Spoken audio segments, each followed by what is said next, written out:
Hello again. Today is the last presentation about early river valley civilizations. I bet that you are relieved to hear that. Really?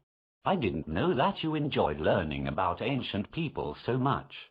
Anyway, our last civilization is called the Kush. The Kush were located on the upper Nile River, that is the southern Nile River in Africa. The kingdom of Kush became a wealthy trading nation and reached its height between about 250 BC and 150 AD. They were very similar to their neighbors in Egypt, in that they were ruled by a powerful royal family, but there were differences between them also. For example, the kings and queens of Kush were not all powerful like the Egyptian pharaoh. Rather than make laws, they followed and enforced the laws established by priests. Also, when one king died, his son did not automatically inherit the throne.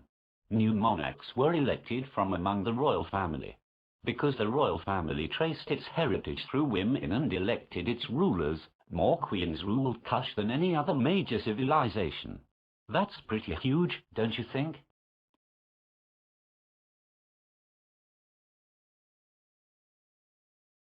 Okay, so now we need to review some of the important ideas that we have learned about. If I was making notes, I would start a new heading called Review. So the first theme that we have looked at is the development of social patterns.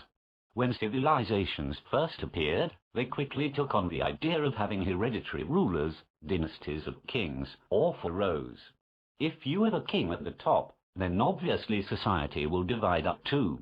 Rigid class systems were established in these civilizations, and slavery was an accepted part of this.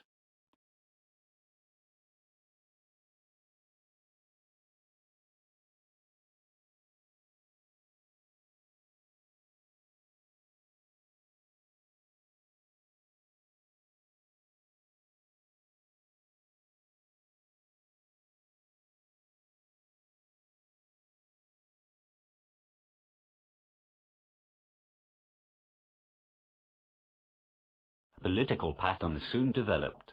The world's first states were created. Sometimes small city-states were created, other times larger kingdoms or empires developed.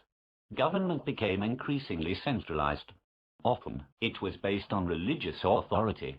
After all, it was the priests that knew when the rivers would flood or the weather would change, thus they were the best people to be in charge. Eventually laws and moral codes became written down.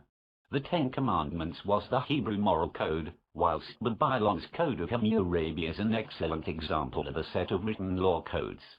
Basically, with civilization came the development of politics and laws.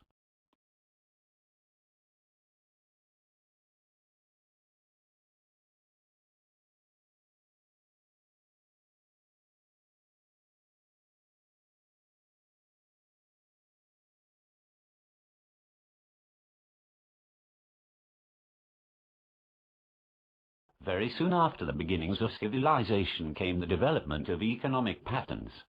People started to use metal tools and weapons made from bronze and iron. Better tools and technology like the plow led to an increased agricultural surplus. These extra crops could be traded along the rivers and over the sea, like the Phoenicians did. The trade in goods led to the development of specialized labor, and eventually the world's first cities grew as a result of this agricultural revolution.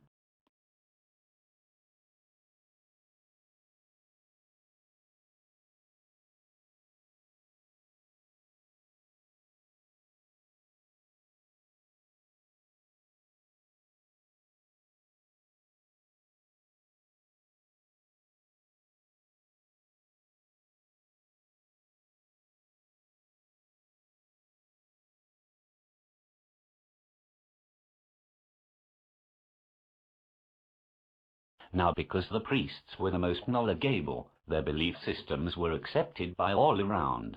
As a result, religious traditions began to be developed in this era. Most of the civilizations that we studied were polytheistic, with the exception of Judaism, the Hebrews, who were monotheistic.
Perhaps the biggest legacy left to us by early civilizations was the development of language and writing.